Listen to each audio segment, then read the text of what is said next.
नमस्ते। आज हम एक बहुत ही कॉम्प्लेक्स और तेजी से बदल रहे मुद्दे को डिकोड करने वाले हैं, पश्चिम बंगाल और बांग्लादेश बॉर्डर का हालिया संकट। हम सोर्स मटेरियल का बारीकी से और बिल्कुल निष्पक्ष विश्लेषण करेंगे ताकि समझ सकें कि कैसे बॉर्डर पर हुए कुछ पॉलिसी बदलावों ने आम नागरिकों के बर्ताव से लेकर इंटरनेशनल पॉलिटिक्स तक एक बड़ा रिपल इफेक्ट यानी श्रृंखलाबद्ध प्रभाव पैदा कर दिया है। हम इस पूरे मुद्दे को अलग अलग लेवल पे समझेंगे। शुरुआत करेंगे बॉर्डर के नियमों में हुए बदलाव से, फिर नई प्रशासनिक रणनीतियों, स्थानीय लोगों के एक्शन, राजनीतिक टकराव और अंत में इसके इंटरनेशनल और स्ट्रेटेजिक इम्पैक्ट पर बात करेंगे।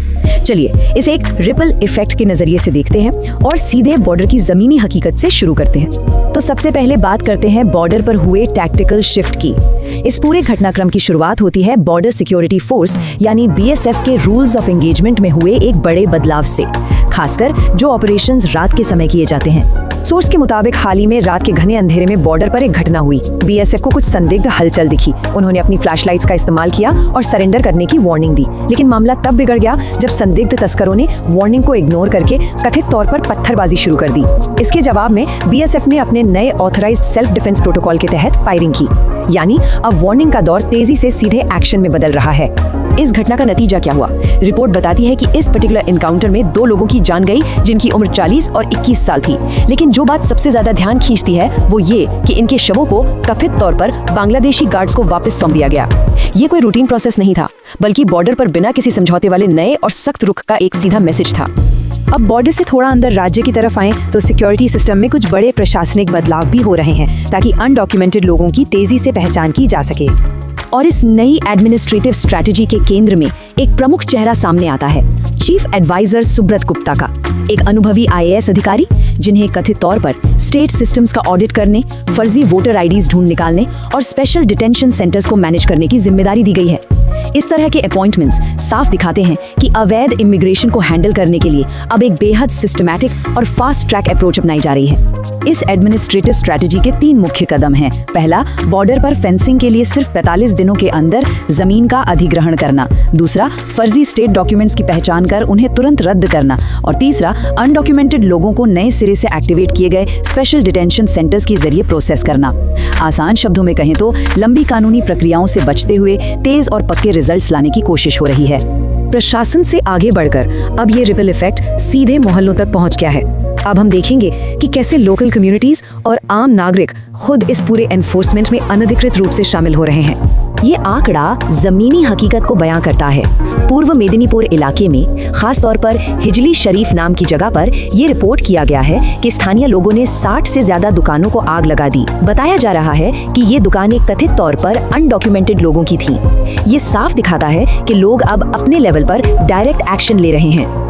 लोकल लोगों का रोल अब पूरी तरह बदल गया है। वो अब सिर्फ मूक दर्शक नहीं रहे। सोर्स का दावा है कि निवासी अब पुलिस के आने का इंतजार नहीं कर रहे, बल्कि वो खुद अपने मोहल्लों में एक्टिव मुखबिर बन गए हैं। वो अतिक्रमणकारियों की पहचान कर रहे हैं और उनके सेफ हेवंस को अथॉरिटीज के सामने एक्सपोज कर रहे हैं। कम्युनिटी पार्टिसिपेशन का ये एक बहुत बड़ा शिफ्ट है।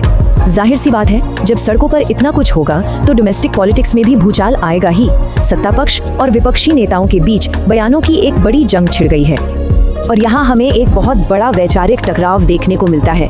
एक तरफ रूलिंग पार्टी TMC के नेता हैं जो सोशल मीडिया पर दावा कर रहे हैं कि माइनॉरिटी आबादी को गलत तरीके से निशाना बनाया जा रहा है और वो उनके लिए फेडरल प्रोटेक्शन की मांग कर रहे हैं। वहीं दूसरी तरफ लोकल रेजिडेंट्स का सीधा तर्क है कि जिन्हें निशाना बनाया जा रहा है वो नागरिक हैं ही नहीं।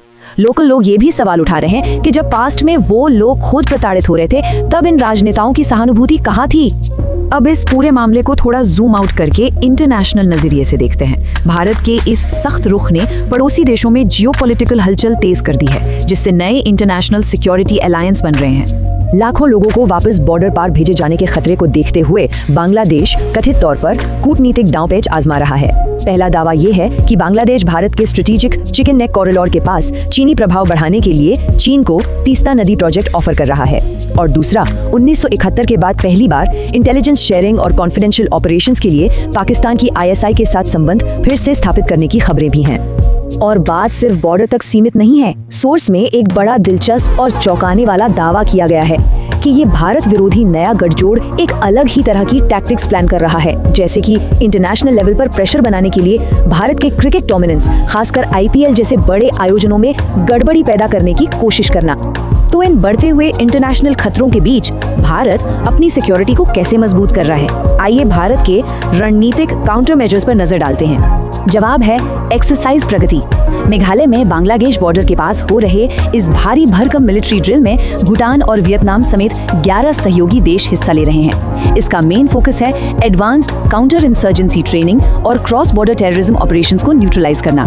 इसे आप पूर्वी मोर्चे पर भारत की डोमिनेंस और तैयारियों के एक सख्त और बिना किसी समझौते वाले मैसेज की तरह देख सकते हैं। इस पूरे एक्सप्लेनेर के बाद जो सबसे बड़ा सवाल हमारे सामने आता है वो ये है, क्या ये अग्रेसिव और लोकलाइज्ड बॉर्डर एनफोर्समेंट रणनीतियां इस इलाके को सच में सुरक्षित करेंगी, या फिर ये पूरे साउथ एशिया में एक ऐसा बड़ा जियोपॉलिटिकल तूफान खड़ा कर देंगी जिसे कंट्रोल करना मुश्किल हो जाएगा? एक तरफ आम नागरिक खुद एक्शन ले रहे हैं, दूसरी तरफ नए इंटरनेशनल खुफिया पैक्स बन रहे हैं। ऐसे में इस नई बॉर्डर पॉलिसी का फ्यूचर क्या होगा, ये देखना वाकई दिलचस्प होगा। हमारे आज के इस एक्सप्लेनर में जुड़ने के लिए आपका बहुत बहुत धन्यवाद।